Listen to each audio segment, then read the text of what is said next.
just after 7 AM on day 114. A nice little view from the position I took last night's video. Really good day yesterday, really good decision to move on and do 39 Ks, which leaves a much shorter day today. And one thing I didn't realise was in the last 8 Ks, when we walked on the 4-wheel drive up to Tin Hut, we took out 200 metres of elevation as well, which is fantastic. It means there's only 700 metres of elevation to go today. So just over 13 kilometres today, and to make it to top Timaru Hut, definitely not going any further than that.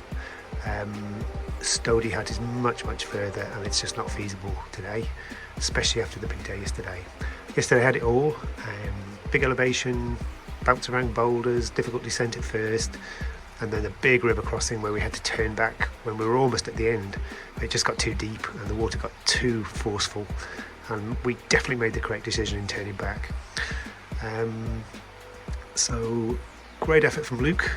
He didn't take too much convincing to carry on actually, which I was quite surprised about. But a good day all around yesterday. And so begins day 114. There's the Tin Hut on the Longslip station. Just 3 people there when we arrived. Lucy from Staffordshire in the UK, Chris from South Africa, and Simon from Leipzig in Germany. And Lucy left early this morning, and Luke and I, our bags are packed ready there, ready to go. And would you believe we have a water crossing first up? I guess huts are placed strategically so that there's a stream nearby, so it's probably inevitable that there's going to be the odd little water crossing immediately after a hut stay. But let's try and get across this without wet feet. Mind you, the shoes are already a little bit damp from the river crossing yesterday. And arriving at 9 PM last night didn't really give them a chance to dry out. And there's the Tin Hut. Unfortunately, managed to get my feet wet on the river crossing. It was a relatively straightforward one too. My foot slipped, and then the other, to get me balanced, I had to put the other one in too. So wet feet to start the morning off with.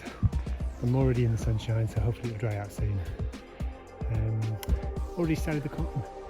So 900 elevation, 200 done last night, so 700 done. 700 to go, sorry, probably already done 50-75, so it's a gradual climb to the top and then a little bit steeper. So here we go. Climbed nearly 500 in elevation over the first hour and 10 minutes. Got over 4K, it's been a really good morning. Nobody else around except Luke and myself.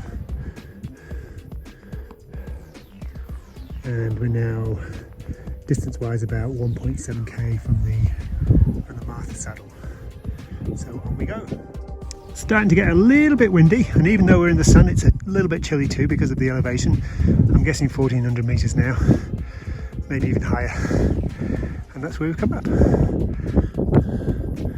Just heading around there and then through to the left. We're just over a K from the saddle. So really good progress. Track's been great. Pretty much 4-wheel drive all the way up. You can see it mainly there, but looking closer you can see it further down too. Really easy track.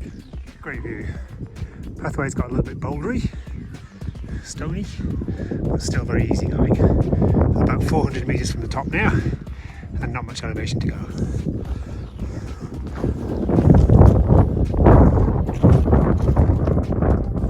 Here we are at the top of Martha Saddle. And it's very windy and it's very cold despite the fact that we're in the sun, so we probably won't stick around here too long. Great progress today, an hour 40 to get to the top. Amazing. Great effort, Luke. Really well done. And that's where we come from. So I don't think it'll be a long stop here. Get out of the wind and make our way down to the top of Timaru Hut, which according to this sign is only an hour and a half, 2 hours away. It's going to be an early finish tonight. There's no way we're going any further than that today, and it's been a good day today. So that's where I've come down. The scree slope there, a little pathway on it, and it continues down here. It looks precarious from probably on video, but it does feel quite safe. It really does. It looks as though the pathway is a reasonably well formed one throughout. I think this is one of the highest peaks we've done on Araroa. I can only think of the Rintles and Stag Saddle as higher, and even Little Rintle might not have been as high, so I must check on that this evening when I get to the top Timaru. Definitely particularly at the top. Nice to get a little bit lower down, and it's a pretty good pathway here all the way. It looked quite steep actually from where we looked originally, but it's actually been quite straightforward, and the pathway continues into the valley just straight ahead. Very good progress today, and that looks like a man-made structure just in the dip there, and hopefully that's the hut. We're about a K away. My clever app, which is known as Far Out, tells me we were less than 200 metres away from the top Timaru hut. So hopefully, a crossover this little hill we might see something. Oh, that looks like a toilet. That looks like the structure I saw a little while ago. Looks like we're here. And indeed there's another hiker going northbound who's obviously leaving the hut, maybe just had lunch there. And here is the hut. Top Timaru hut. Venue for the night. 114, we're just having lunch in the top Timaru hut, and we are joined by... I'm Sarah from the Netherlands. Anna, also from the Netherlands. Sam from America. Luke from the Netherlands. Chris from South Africa. And we've been discussing the quirks of the English language, haven't we? Over lunch. And Sam's missed out on it, but all the expressions and how it's difficult for you guys to learn them, and these are the things we do on the trail. Cool, guys. It was nice to have a short day today. Finished up 12:15. Some big days in the last week, so great to have like a shorter day and kick back and enjoy the afternoon.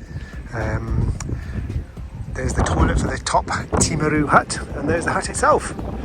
And today was the first day I've hit the Otago province, so it's the 9th province out of 10, and actually only in Otago for a short time as well, before we hit Southland, the very final province.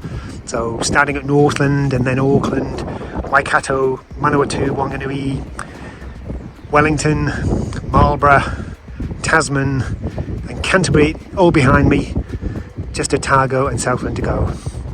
There's 6 people in the hut, and it's a 6-bunk hut. 1 or 2 people maybe might arrive later, unlikely, even though I turned up at 9 o'clock in the tin hut last night. So we've got a full complement with no one on the floor at this stage, and that was day 114.